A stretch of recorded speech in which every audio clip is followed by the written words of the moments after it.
안녕하십니까. 2023년 2월 16일 최병무의 팩트 시작하겠습니다. 문재인 정부 때 이 검찰이 도이치모터스 주가 조작 의혹과 관련해서 김건희 여사를 소환 조사한 적이 있느냐 없느냐, 무혐의 처분을 하려고 했던 적이 있느냐 없느냐, 뭐 이런 것들이 이제 지금 논란이 벌어지고 있습니다. 왜냐하면 권오수 도이치모터스 전 회장에 대한 1심 판결이 나오면서 거기에 권오수 전 회장이 주가 조작을 할 때 김건희 여사 계좌를 이용한 적이 있다 하는 것을 판결문에 적었기 때문에, 그렇다면 왜 수사를 제대로 안 했느냐, 뭐 이런 거를 민주당 쪽에서 문제 제기를 하고 있죠. 그래서 저는 그러면은 문재인 정부 검찰이 수사를 했으니까 문재인 정부 검찰한테 물어봐야 되는 것 아니냐, 이렇게 얘기를 한 적이 있었는데 그게 여전히 국회에서도 쟁점이 되고 있습니다. 자, 박홍근 민주당 원내대표 당 원내대책회의에서 이렇게 얘기했습니다. 공범 의혹이 제기된 지 1년이 넘도록 서면 조사조차 없었다, 이렇게 주장을 했거든요. 그 다음에 방송 등에 나오는 민주당 패널들 다 검찰이 조사를 왜 안 하느냐고 질타를 했습니다. 그때 제가 아니 그거야, 문재인 정부 검찰이 왜 조사를 안 했는지, 민주당이 문재인 정부 때 집권당이었으니까 그때 그 사람들한테 물어보면 혐의가 있는지 없는지, 또 왜 조사를 안 했는지 뭐 충분히 드러날 텐데 지금 여기서 윤석열 정부 검찰한테 따질 일이 아니다, 뭐 제가 그렇게 말씀을 드린 적이 있었는데, 자, 그런데 제가 유튜브에서 어떤 말씀을 드렸냐면, 당시에, 그러니까 2021년 12월이나, 왜냐하면 2021년 12월 3일에 수사 결과를 발표했거든요. 발표한 뒤에 그러면 김건희 여사에 대해서만 계속 수사하고 나머지 90명의 투자자들에 대해서는 무혐의 처분을 했습니다. 그러면 김건희 여사 조사가 있었느냐 없었느냐, 이런 부분에 관해서 일부 오마이뉴스 등 일부 매체, 그러니까 친문재인 매체라고 흔히 언론에서 얘기하는, 거기에서는 김건희 여사가 검찰의 소환 통보에 불응했다, 이렇게 보도를 했습니다. 그러면 거기서 제가 또 의문을 제기하는 거는, 불응하면 체포영장을 발부하든가 해서 불러다가 조사를 하면 되지, 그건 또 왜 안 했느냐, 뭐 이런 이제 의문을 제기한 적이 있죠. 근데 그 당시에 이른바 메이저 페이퍼에서는, 또는 메이저 방송에서는 그 얘기를 안 했습니다. 소환 조사에 김건희 여사가 불응했다는 보도를 하지 않았습니다. 그러면 그게 사실이냐 아니냐, 소환 통보를 했는데 불응했다는 게 사실이냐 아니냐, 굉장히 중요한 대목인데 그냥 그렇게 하고서 넘어갔습니다. 그러니까 있었는지 없었는지도 모르는데 그걸 가지고 지금 박홍근 원내대표는 서면 조사조차 없었다고 얘기하고, 친민주당 패널들 대부분은 검찰이 김건희 여사를 조사를 안 했다고 얘기를 하고 있습니다. 그 누구도 반박하기가 어려웠죠. 근데 이번 대정부 질문에서 민주당 의원들이 질문을 하니까 한덕수 국무총리가 2월 7일이죠. 이렇게 얘기했습니다. 아마 김건희 여사에 대한 검찰의 소환 통보가 한 번 있었던 것으로 그렇게 듣고는 있지만, 뭐 이렇게 얘기를 넘어가려고 하니까 곧바로 이어서 이제 국민의힘의 최형두 의원이 아니 소환 통보가 없었습니다, 이렇게 한덕수 국무총리를 다그치니까 한덕수 국무총리가 나중에 그걸 정정을 했습니다. 이게 검찰에서 김건희 여사를 소환 통보한 사실은 전혀 없고, 따라서 김 여사가 검찰이 소환에 불응한 사실도 없다는 점을 확인했다, 여기까지입니다. 그러니까 이걸 가지고 또 오마이뉴스 등에서는 한덕수 국무총리가 말을 바꿨다, 이렇게 얘기했습니다. 얼핏 외형적으로 보면 소환 통보가 한번 있었던 것으로 듣고는 있지만 이라고 했다가 소환 통보가 없었다, 이걸 확인했다 얘기하니까 말을 바꿨다? 글쎄요, 제대로 확인을 못하고 답변을 했다가 제대로 확인하고서 정정했다, 이렇게 되는 거죠. 어쨌든 이렇게 되는데, 그럼 진상은 뭐냐 도대체. 바로 어제 법사위원회에서 이와 관련한 문답이 오갔습니다. 한동훈 법무부 장관이 이렇게 얘기했습니다. 김의겸 의원이 질문을 하니까 저도 그 내용을 몰라서 실무자에 물어봤다, 확인했다 이겠죠. 팩트 체크를 했다. 출석 요구를 한 바 없고 서면 조사를 했었다. 정확하게 말하면 출석 통보다. 그리고 소환을 위해 변호사와의 협의는 있었다. 이렇게 얘기했습니다. 말이 애매하죠.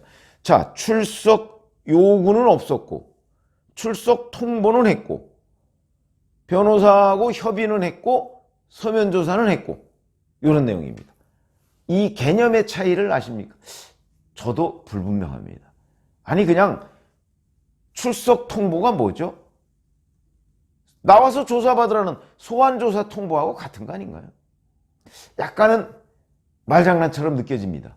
그러나 법률적으로 얘기하면 개념 차이는 있는 것으로 보이는데 그냥 비법조인이 듣기로는 글쎄 뭐 그거나 이렇게 느껴지는 대목이다. 여기에 대해서 김의겸 의원이 이거 처음 나오는 얘기인데요. 왜 서면 조사를 하고도 처분을 못 내리고 있습니까? 라고 얘기하니까 한동훈 법무부 장관이 지금 수사 중입니다. 이렇게 얘기합니다. 자, 그런데 또 김의겸 의원이 망신을 당했죠? 보도 내용을 보니까 작년 4월에 MBC가 단독 보도를 했습니다. 뭐라고 했냐면 수사팀이, 이 수사팀이라는 건 문재인 정부 수사팀이죠. 정권 교체가 되기 전에 김 여사가 주가 조작을 공모한 정황이나 증거를 찾지 못했다고 보고했는데 김태훈 당시 중앙지검 4차장 검사가 무혐의 처분하는 것을 막았다. 이렇게 보도를 했습니다. 그러면서 서면 조사를 했다. 이렇게 얘기했습니다. 서면 조사를 하고 무혐의라 수사팀이 무혐의다. 이렇게 결재를 해 주십시오라고 얘기하니까 그 중간 지휘자인 김태훈 4차장 검사가 그거를 뭉개고 있었다. 무혐의 처분을 안 하는 거죠. 그렇게 되면서 바로 대선이 있었고 그리고 나서 윤석열 대통령이 당선되고 취임하고 이런 일이 있었던 겁니다. 그거를 작년 4월에 MBC가 보도를 했더군요. 그걸 김의겸 의원은 모르고 나와서 이 얘기를 하니까 결국은 문재인 정부 때 검찰이 김태훈 차장검사가 무혐의 처분을 막았구나 하는 게 바로 지금 떠오른 겁니다. 확인된 겁니다. 그러니까 김의겸 의원은 그런 뜻으로 얘기한 게 아니고 왜 조사를 안 했느냐 그러니까 한동훈 장관이 서면 조사는 했다 얘기하니까 그럼 왜 무혐의 처분 안 했냐 그러니까 아니 김태훈이 막았지 않냐 이렇게 된 겁니다. 저는 이것이 진실에 가깝다고 봅니다. 그러니까 김의겸 의원이 부지불식간에 문재인 정부의 검찰 김태훈이라는 사람이 누굽니까? 윤석열 검찰총장을 징계에 앞장선 사람입니다. 그 당시에 법무부 검찰과장을 했습니다. 검찰과장을 해가면서 추미애 법무부 장관 당시에 징계에 앞장선 사람입니다. 이 사람이. 어찌 보면 그 공로로 돌연 서울중앙지검의 4차장 검사가 된 거죠. 근데 그 사람이 막 김건희 무혐의 처분을 못하게 막은 수사팀은 무혐의라고 하는데 그럼 뭐 진상이 명확해진 거죠. 검찰이 1년이 훨씬 넘게 정확하게 고발된 이후부터 수사 결과 발표할 때까지면 1년 8개월입니다. 1년 8개월 동안 수사를 하고 수사 결과를 발표했는데 투자자가 91명인데 그중에 90명에 대해서는 무혐의 처분하고 김건희 여사에 대해만 계속 수사 중 이렇게 됐는데 그로부터 한 몇 주 또는 한 달쯤 뒤에 김건희 여사에 대해서 서면 조사를 한 거다. 그런데 혐의가 없다. 혐의는 이미 2021년 12월 3일 수사 결과 발표할 때 혐의 없음은 수사팀은 다 알고 있었습니다. 근데 그때도 정치적 고려 때문에 못한 거죠. 왜냐하면 거기서 혐의 없음 그러면 이른바 김건희 여사 주가 조작 의혹에 관한 그 이재명 후보 측의 무차별 공세 이게 다 헛방이었다. 이게 들통날까봐 검찰이 김건희 여사 것만 붙잡고 있었던 거죠. 근데 그 이후에도 계속 이거 무혐의 처분합시다 그러는데 안 하고 있었던 겁니다. 그 장본인이 바로 김태훈 차장검사다. 그게 작년 4월 MBC 보도였고, 그걸 모르고 있다가 이번에 김의겸 의원이 한동훈 법무부 장관을 상대로 질문을 하니까 한동훈 법무부 장관이 이렇게 얘기를 해버리니까 바로 작년 4월 MBC 보도가 도드라지게 된 이런 일이 벌어진 거죠. 자, 그러면 그동안의 보도가 어디까지가 사실이냐? 왜냐면 제가 문재인 정권 매체, 언론에서 그렇게 분류를 하고 있으니까 거기에서는 김건희 여사가 소환에 불응했다, 이 부분만 부각해서 보도를 했다고 제가 말씀드렸죠. 근데 메이저 방송 신문에서는 그 소환 불응 기사가 안 나왔다. 그래서 제가 이상하다 이렇게 말씀을 드린 적이 있었죠. 그러면 소환 불응이라고 하는 것도 조금은 맞는 얘기일 수 있겠다. 무슨 얘기냐면 2021년 말이나 2022년 초에 그 당시 그 이정수 서울중앙지검장, 박범계 법무부 장관의 고등학교 후배인 이정수 중앙지검장, 김태훈 4차장 검사, 이게 이제 수사 지휘 라인인데, 여기서 자 출석 조사 통보를 하니까 김건희 여사 쪽에서 아니 그러지 말고 이게 뭐 혐의가 없는데 왜 그러느냐, 그러니까 그냥 서면 조사로 합시다, 이렇게 역제안을 해서 그거를 문재인 정부 검찰이 받아들인 것 아닌가. 왜냐하면 소환했을 때 또 역풍이 불 수도 있거든요. 왜냐하면 사실상 무혐의 결론을 내려놓은 상태니까. 그래서 문재인 정부 이 검찰도 섣불리 소환을 강행하지 못한 것 아닌가. 요게 진실인 것으로 보입니다. 그렇다면 결국 이거의 핵심은 뭐냐?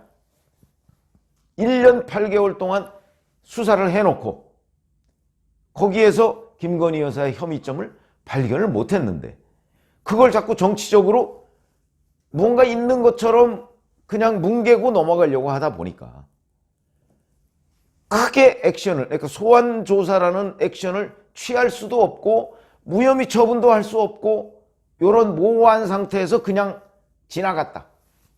이게 진상 아닌가. 그러면 소환 통보를 했는데 불응했다는 것도 전체적인 맥락하고 보면 아니고, 그건 아니죠. 그냥 출석해서 조사받으라고 했는데 변호인하고 조율하다가 서면 조사가 된 거지. 불응한 건 아니라는 거죠. 출석 조사보다는 어차피 이거 니는 무혐의 결론 내렸잖아. 그러니까 서면 조사로 대체하자. 그걸 받아들인 거 아닙니까? 그걸 못 받아들이고 소환 조사 강행하겠다라고 얘기하면 체포영장 발부해야 되는 거죠. 체포영장을 청구해야 되는 거죠. 근데 거기까지 못 간 거죠. 왜? 혐의가 없다는 게 너무나 명확하니까. 이미 2021년 12월 3일 수사 결과 발표 때 자기들이 그렇게 결론을 내렸으니까. 그래서 이 소환조사 불응이라고 하는 거에 진상을 제가 지금 어저께 한동훈 법무부 장관의 답변까지를 종합해서 이렇게 해서 요만큼씩 나온 팩트들을 합쳐보니까 이런 결론에 도달했다. 아마 이게 진실에 가장 접근하는 분석일 것이다. 이런 말씀을 드립니다. 고맙습니다.